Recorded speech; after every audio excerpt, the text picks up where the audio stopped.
Hello everyone, welcome to my channel. In this video, we will tackle how to create campaigns in Hubspot.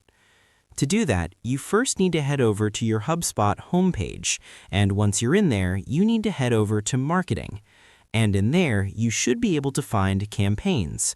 Do take note that this feature is included only on the Marketing Hub Professional plan, so when you click on this, you will be redirected to upgrade to that particular plan. For this, you can talk to sales, or you can also start a 14-day free trial with the campaign creation. Once you click on the free trial option, simply follow the prompts to activate your trial account.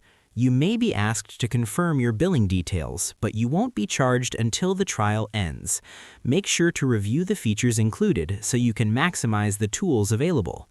But once you have successfully talked to sales and subscribed to this plan, you should be able to create a campaign directly, add details and goals, as well as budgets and actions, and you can save it directly in order to use it on your Hubspot account. You can also add assets like marketing emails, blog posts, and landing pages to your campaign in order to make it more complete as well. So that's all there is for today. Thanks for watching, and I will see you in my next video.